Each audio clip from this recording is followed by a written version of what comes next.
It's so easy to become a slave to tradition.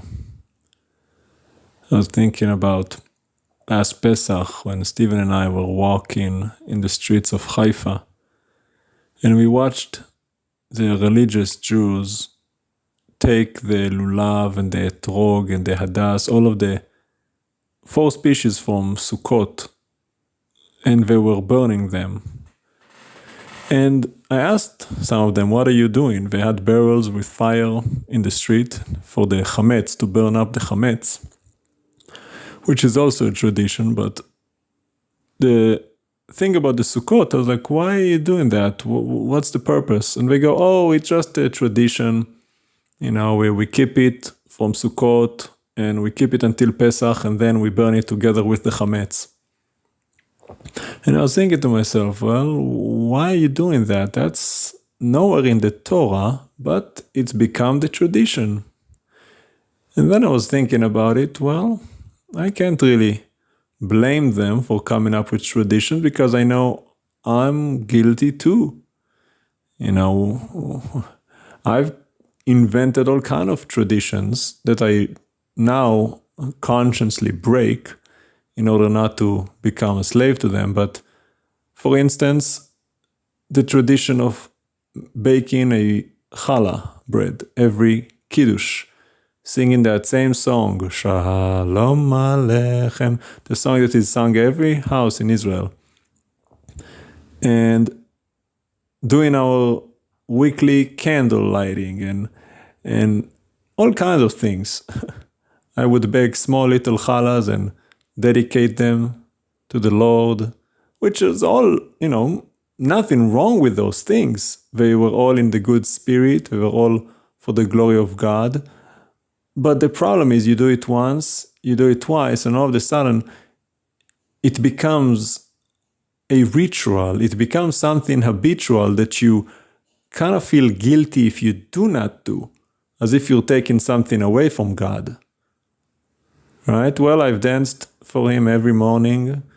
I sang that song every morning. Now this morning you're kind of tired. You don't really feel like singing, but then like, well, I better do the song I do every morning, because you feel guilty if you don't. I know. It doesn't feel right? If you're so used to doing something, all of a sudden breaking that habit, it feels wrong. If you've lit up Shabbat candles every Kiddush in your life and all of a sudden you don't light candles, you feel like you've done something wrong. You feel like you've committed a violation. And that's the risk with tradition.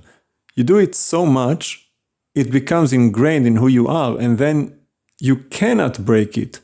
It becomes a religion, which is really tradition on steroids. It's like the next level above tradition. It becomes a religion with set rules in stone that you do not violate. And if you do, woe to you, right? It's so dangerous. And the Lord helped us with it. Like I said, we started our little thing every Shabbat. We would light our candles and sing those same songs and do the same thing. And then the Lord threw a wrench in our wheel. You're not doing that anymore. Well, and for a few months we haven't done it. And then we did it once. And then we haven't done it again. And then we do it every few months. And then we don't do it again. Then we kind of do it again. Because there's nothing wrong with doing the thing. But again, you got to be so careful. All of these things that you do that are for God. Because the Lord despises people adding to His word. He says so clearly in the Torah, do everything I have told you. Do not add, do not subtract. Do not lean to the left, do not lean to the right. In Proverbs 30 it says, every word of God is pure. Do not add to it, lest He rebuke you and you found a liar. And it's so sad when you think about the two Abrahamic religions that are based on the Torah, Judaism and Christianity. Both of them are man-made religions built on the traditions of man. They're not following what God said. They're following what man said, the traditions.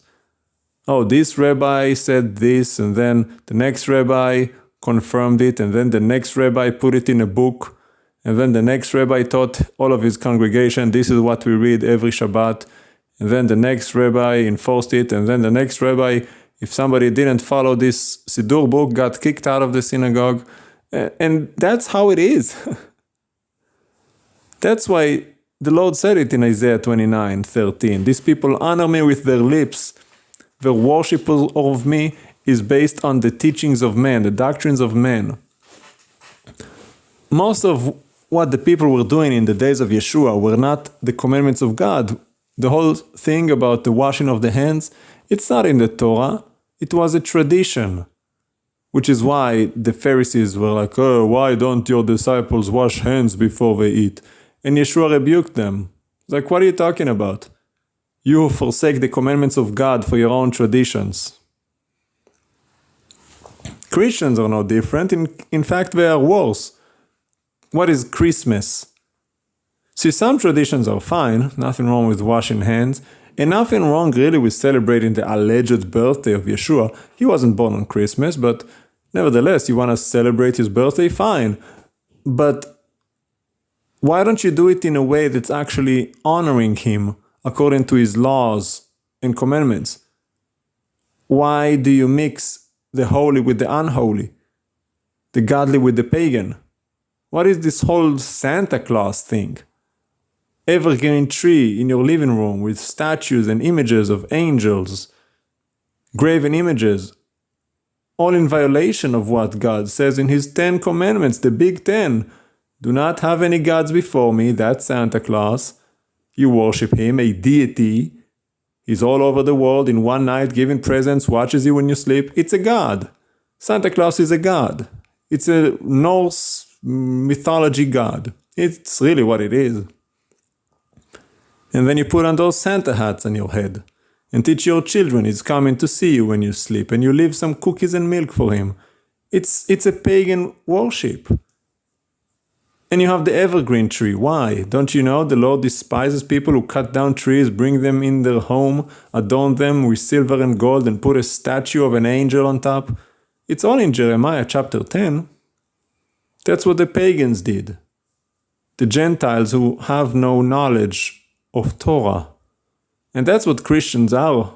They are Gentiles. They don't come from the book, so they pervert it because they have no understanding. But tell a Christian to stop celebrating Christmas and they're probably gonna fight you. Because the tradition is so ingrained in their culture, thousands of years of this, they're not gonna give it up so easily. Might as well spit on their religion. They cannot separate between tradition and religion. Christmas and Easter. Easter, think of the name Easter. What does Easter have to do with Yeshua? Easter, what is Easter? Ishtar, Asherah. It's the Asherah pole. Pagan goddess of fertility. Why do you collect eggs, dip them in color, dipping them in blood? Why do you have a Easter bunny, something that procreates quickly? It is a fertility holiday. It has nothing to do with Yeshua. But tell a Christian to stop celebrating Easter, they're going to throw down a fit. Yeshua never celebrated these pagan holidays. He was Jewish. He celebrated what is written in Leviticus 23. The Pesach, the Sukkot, Shavuot, Yom Kippur. But tradition, so dangerous. You have to be so careful if you actually are God conscious, because everything matters. Sure, we get grace and sure we get mercy, but everything matters. Grace does not allow you to not do what you know to do. You're gonna get a kick in the butt. If you know to do what's right and you don't, to you it is counted as sin. God is a consuming fire. In Christianity, you have the wrong view of who God is. Sure, he's loving, sure, he's generous, sure, he's kind, but he's also so righteous and perfectly righteous. He's not going to let anything slide if you do anything in a state of rebellion. You're going to get, like I said, your butt handed to you. You got to be so careful. Take God serious. Look what happened to all the people of Israel. There's a reason this is written in the book, so that you will know not to mess with God. You should tremble at the idea of God. Just thinking of Him, you should tremble. He said so even in the prophecies about the future. The people will worship and celebrate with trembling, rejoice with trembling, because God is fearsome. The Almighty Creator, the Eternal One of Israel. He is to be revered and feared and obeyed. Who did He punish the most? Not the unbelievers, His servants, the ones who disobeyed. Adam was not some Gentile, he was the man created in His image, the closest man who ever was to God, with the exception of the second Adam, which is Yeshua. And he got his sentence, did he not? Oh, it was the woman you gave me. Did it matter? No. He did what was wrong and got kicked out and got prohibited from partaking of the tree of life. Therefore, he was sentenced to die. And there was no repentance that could have gotten him back in the tree. The Lord said, the day you eat from this, you will die. And the Lord spoke the truth. You got to take God serious. The Lord does not lie. If He says this is going to happen, it's going to happen. And it doesn't matter how much you cry. Why don't you get this? It's that fantasy view of Christianity that is sending so many to the pit of hell. Because by the time you realize the truth, by the time you hear the truth, you reject it. Because it's not what you were brought up to believe. God is Santa Claus. God is just a genie in a bottle. He's just there to bless me and give me what I want and do things for me, and then I go to heaven. No, that's not biblical. That's not what it says in the book. That's a lie. The Lord is a consuming fire. Sure, there is a kingdom of heaven. Sure, we're going to live eternally with Him, those who serve Him and are faithful to Him. But there's a reason why the road is so narrow. Very few are willing to do what it takes. We're not saved by works, but the works are evident that you are saved, that you are faithful. You're not married because you're faithful. You're faithful because you're married. First you have to say, I do. That's believing, putting your trust, getting baptized. It's saying, I do. Now you have to stay faithful. Honor your God. Live a life that is according to His ways, laws, regulations, instructions, producing the fruits of the Spirit that He desires. Obeying His commandments, being holy. So remember that. If it's not a commandment from God, you'd be so much better off just dropping it. Just stop.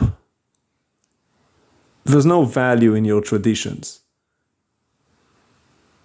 Sure, it might make you feel good, it might sound nice, but the road is so difficult and it's an uphill journey. You'd be so much better off dropping and losing all of the unnecessary baggage.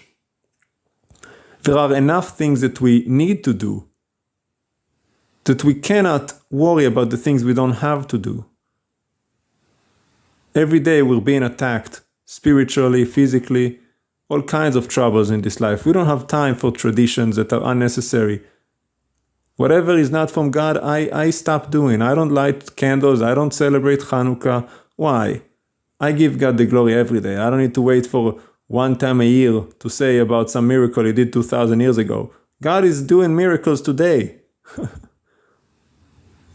You don't have to do all of that stuff. The Lord did not command you to light a Hanukkah candle. That's a lie.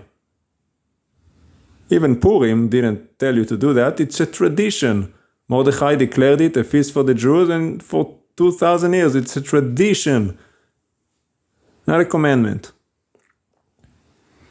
Stick to the commandments of God. Your life will be so much better. Yeshua said, my yoke is easy, my burden is light. If you feel overwhelmed and burdened, it's because you're carrying too much. You're doing things that you're not supposed to do. If you only did what God said to do, your life will be so much better. It's still a burden, but without all the extra burdens, it is doable. It is bearable. You can make it.